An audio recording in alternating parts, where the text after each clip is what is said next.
In the previous videos on the topic physiochemical properties and their relation to biological activity, we have discussed about pKa value and its effect on the ionization at a particular pH. We have discussed about the partition coefficient, what is the significance of that. We have discussed about the protein binding, how it affects the biological activity. We have discussed about the solubility of a drug and how it affects the ADME profile of a drug, and we have also discussed about the hydrogen bond formation between a drug and the receptor and its implications.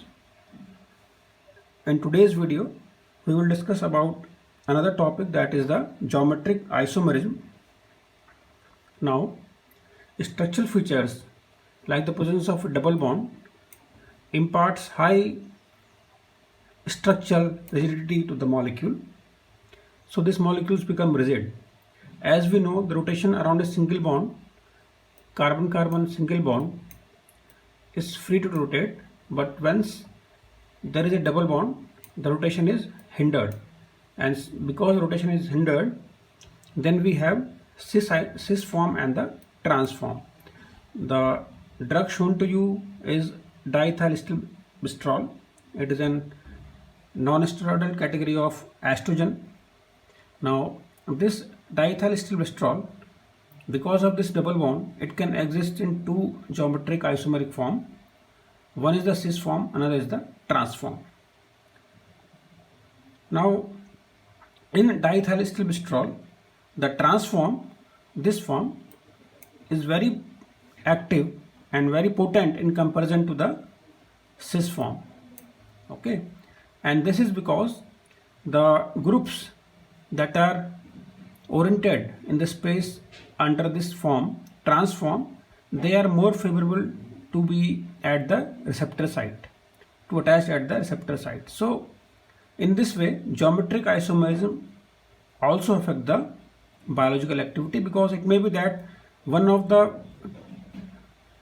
isomer, for example in this case trans isomer, it fits the molecule receptors, it fits the receptor of a drug more precisely than the other form. Okay, so this is the geometric isomerism and its effect on the biological activity. Due to the presence of this rigidity, it gives rise to cis and trans isomer of a drug, and diethylstilbestrol is an estrogen, and the trans form is very potent while the cis form has got negligible activity. Okay.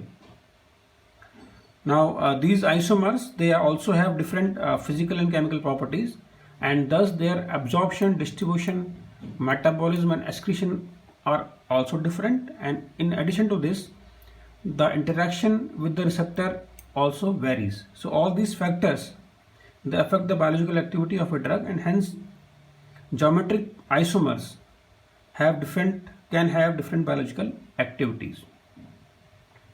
Another topic is the chelation. Now, organic molecules, they can form complex with metals, and these complexes are called as chelates. Organic molecules can form complex with metals, and these are called as chelates. Now, the most common metal ions that are in the body are the ferrous, CO, magnesium, copper and zinc. Now, hemoglobin, for example, is an example of an important chelate of organic molecule with Fe, and similarly we have very important enzymes that are the zinc enzymes with zinc metalloenzymes are the vital enzymes. Now, chelating drugs are also used for detoxification of metals, and they are also used for overdose of metals. For example, we have drugs like deferoxamine, deferiprone, deferisox, and their combination are used for the treatment of iron overload. The next parameter is the optical isomerism and its effect on the biological activity. Now, we know that the diastereomers are the stereomers that are not superimposable mirror images, They are not they are non-superimposable mirror images, and these diastereomers have different physical properties. For example, ephedrine has got the melting point of 79 degrees centigrade and it is water soluble, whereas its diastereomer pseudoephedrine, it has got melting point of 119 degrees and it is only sparingly water soluble. Now, since the physical properties varies, the extent of distribution also varies, and hence it affects the biological activity of a drug. In addition to this, optical isomers also have different effectiveness. For example, this minus ephedrine is 3 times more effective than the plus ephedrine. In addition to this, optical isomers can also have different biological activities. Okay, so we have seen that they can have different physical properties, they can have different effectiveness, and interestingly they can also have different biological activities. Okay, for example, dextroisomer of morphine are the cough suppressants, okay, and have less risk of abuse, they are less prone to addiction, while the levorotatory form have the analgesic activity and cause addiction. So in this case you can see that optical isomerism is very important with regard to the biological activity, as these diastereomers, they have different physical properties, they have different extent of distribution, they, number one. Number two, they can also have different effectiveness. Okay, so one of the isomer is more potent than the another isomer. Number three, that they can also have different biological activities. It can happen that one of the isomer is a cough suppressant like here, and another is an analgesic. So optical isomerism is very relevant to the biological activity also, and that is why the generic name of a drug indicates specific stereoisomer. For example, we have levodopa, the name itself indicate. Then we have dextroamphetamine, we have levocetirizine. These are just the example of generic names that indicates the specific stereoisomer of a drug.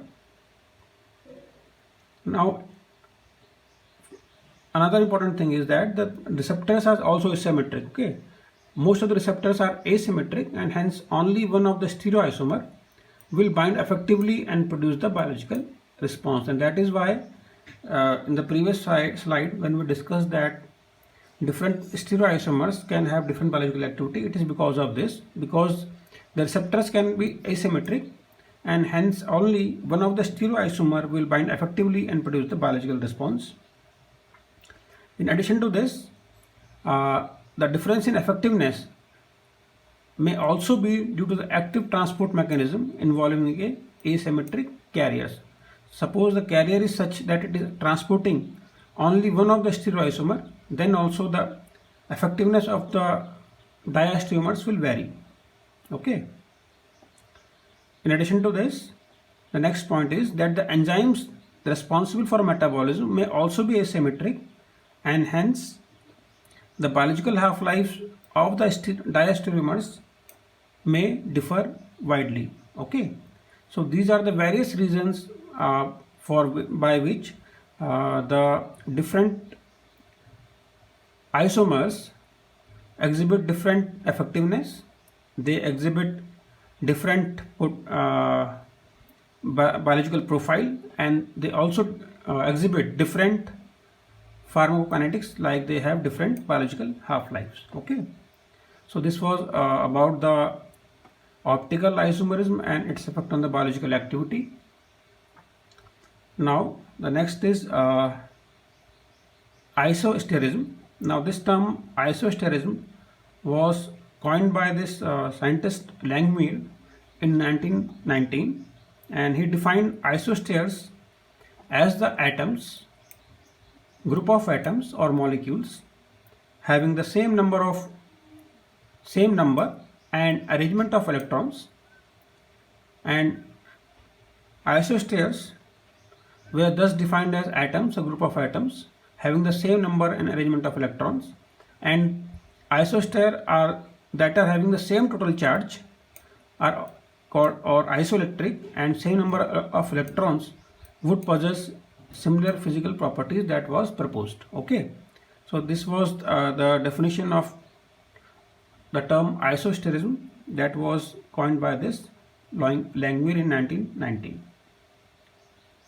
Now, example of this is, for example, nitrogen molecule N2 have 7 into 2, 14 electrons and have got no charge. Similarly, CO has got 6 and 8 is equal to 14 electrons, and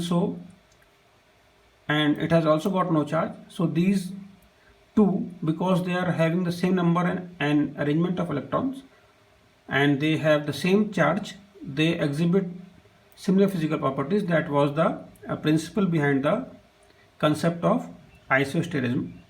Now, as the time progressed, it was realized that atoms with same number of outer electrons that we have discussed in the previous slide may still have differences because of difference in hybridization. Okay, so for example, in nitrogen is a part of planar structure in nitro group, but the same nitrogen in ammonia and amines, it is present in the pyramidal structure. So depending upon the hybridization, the structure of a molecule may differ. Okay, and once the structure is differ, it affects the biological activity of that particular molecule. So it was the definition of isosteres was remodified, and then it was said that groups of atoms that impart similar physical or chemical properties to a molecule because of similarities in the size, electronegativity or stereochemistry are termed isosteres. Okay, so the initial definition was isosteres were defined as the compounds or groups of atoms having the same number and arrangement of electrons and having the same charge. And now the modern definition was given that group of atoms that impart similar physical and chemical properties to a molecule because of similarities in size, electronegativity and stereochemistry are termed as isosteres. Now example of this is the CH double bond CH and divalent sulfur, similarly oxygen and NH. Okay, now a classification of isosteres. Now, isosteres can be classified into broadly three types. Classical classification है ये, univalent atoms or groups, CH3NH2OH, fluorine and chlorine, Cl and SH. Then we have bivalent atoms or group, CH2 and OS. Then we have trivalent atoms or group, CH double bond and this like this. Okay, so this is the classification of isosteres. Now the question is, what is the need of this isostere study?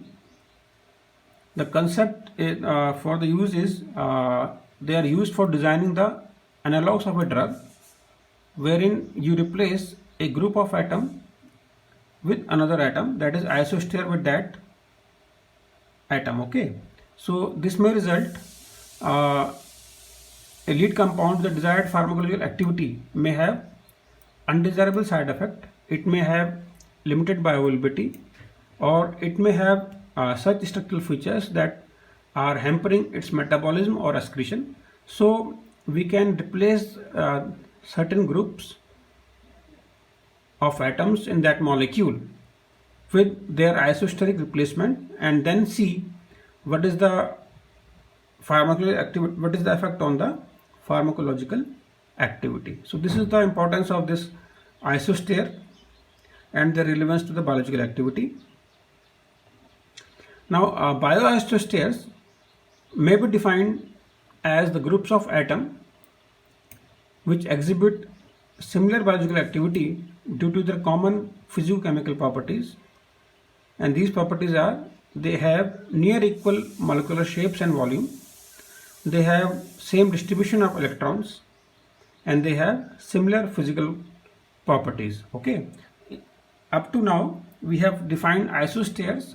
Now in this slide we are defining bioisostates. Now these bioisostates, these include the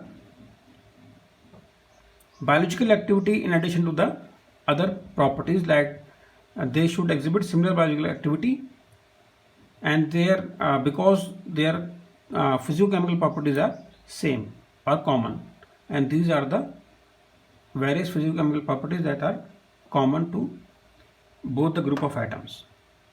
Now bioisostates are classified into classical and non-classical.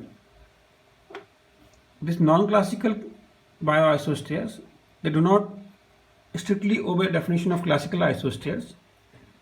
As we have seen, classical bioisostates are monovalent, divalent atoms of group, trivalent atoms of group. Now the non-classical bioisostates, they do not obey the strict definition of classical isostates, do not have the same number of atoms as the substrate or moiety for which they are used as a replacement, and these non-classical bioisostates, they are further categorized into rings or versus non-cyclic structures and exchangeable groups. So this was all about the isostates and bioisostates, and this finishes with the various parameters given in the syllabus under the topic of physicochemical properties and their relation to the biological activity.